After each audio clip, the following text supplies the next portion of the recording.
Senhor presidente, senhora presidente, senhores deputados e senhoras deputadas, eu queria enfrentar aqui duas urgências no dia de hoje. São, de fato, urgências que atravessam o nosso povo. Uma delas é a covardia do esvaziamento do Conselho Penitenciário do Estado do Ceará. O Conselho Penitenciário ele é um órgão previsto na legislação de execução penal. Ele no nosso caso, ele é um colegiado de 1927. Vou repetir isso. O Conselho Penitenciário do Estado do Ceará, ele é de 1927. É um órgão consultivo e fiscalizador da execução da pena. Portanto, ele cumpre um papel absolutamente importante para a política penitenciária do Estado do Ceará.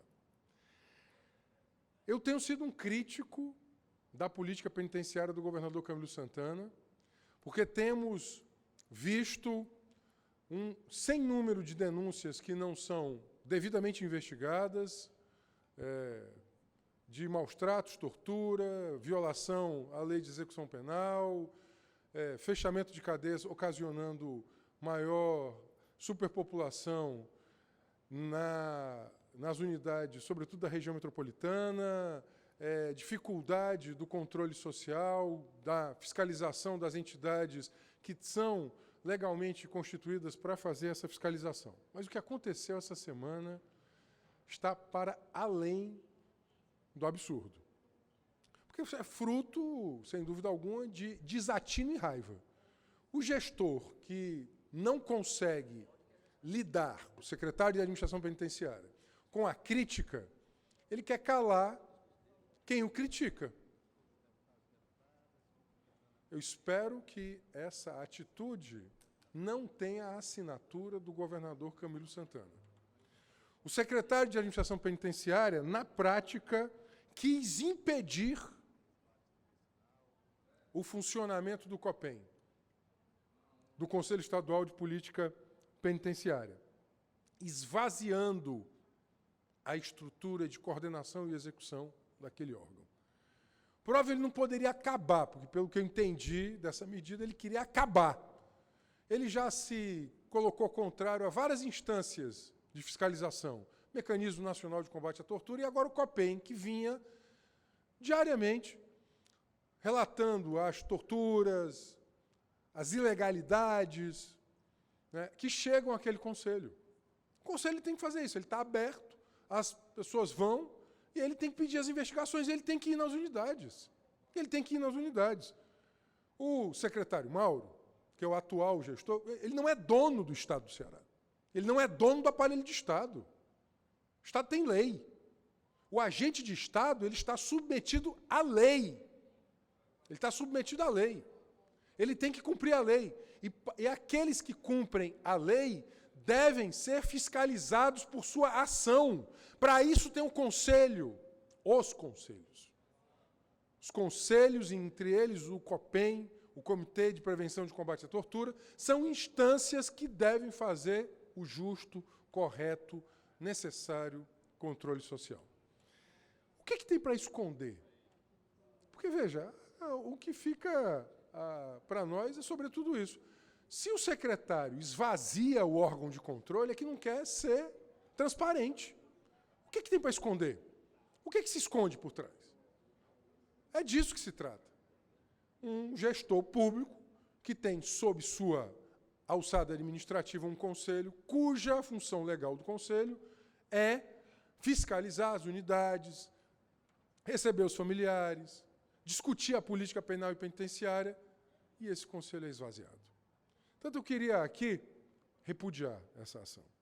De pronto, causou indignação profunda a todos nós que lidamos com o tema do sistema prisional. Houve um recuo, a bem dizer, porque a reação foi grande.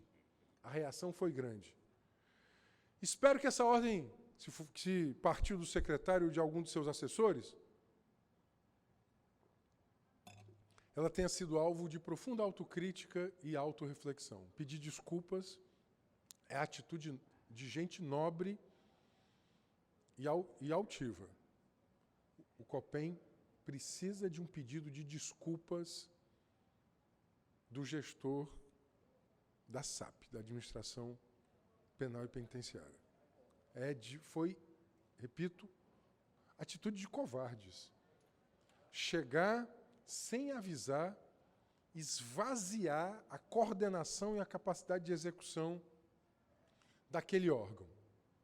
É algo assim de governos totalitários, autocráticos, que abusam do poder que a lei lhes dá. Pelo que eu queria aqui, na figura da sua presidente, a doutora Ruth, advogada, a pastoral carcerária, foi diretora de unidade durante muitos anos, hoje preside. Ela que, inclusive, foi alvo de assédio, ela foi alvo de constrangimentos. Eu quero que ela, como presidenta daquele colegiado, receba aqui dessa Assembleia o nosso abraço de solidariedade. Ao Padre Marco, também da Pastoral Carcerária, a esses que ele recebam também, e todos os outros membros do COPEM que recebam a nossa solidariedade. É algo de, repito, uma infâmia muito grande.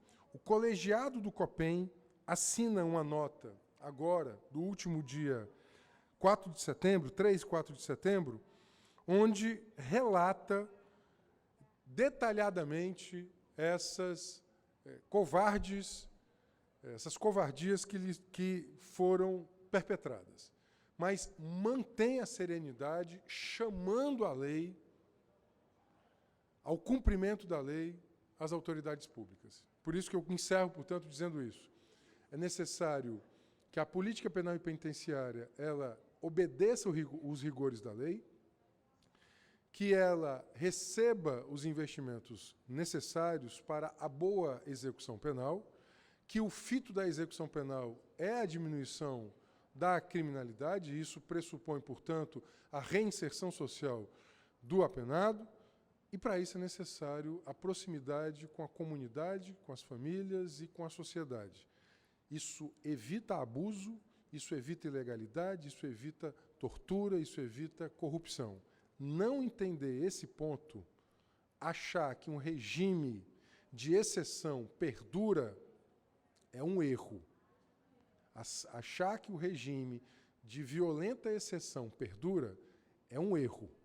É necessário pensar como a política pode contribuir para a reinserção penal, para a diminuição do poder de recrutamento dos grupos armados. Para isso é necessário que a execução penal abra outras portas que não simplesmente as portas do castigo violento, da tortura. Aqueles que queremos o cumprimento estrito da LEP, da Lei de Execução Penal, nós queremos mais paz na sociedade. Aqueles que queremos o controle social, a transparência, a fiscalização, porque nós sabemos o valor do olho do direito. O que o COPEM faz é o olho do direito. É o direito chegar naquele agente que está cumprindo, naquela unidade, naquele diretor que está cumprindo a execução penal.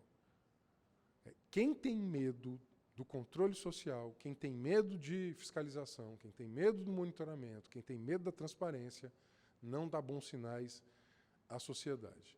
Portanto, eu queria aqui repudiar esse esvaziamento, espero que o governador Camilo Santana tenha tomado conhecimento disso e tenha ordenado o restabelecimento das atribuições prerrogativas do Conselho de Política Penal e Penitenciária. E àqueles conselheiros e conselheiras, os meus respeitos e a minha solidariedade. Muito obrigado.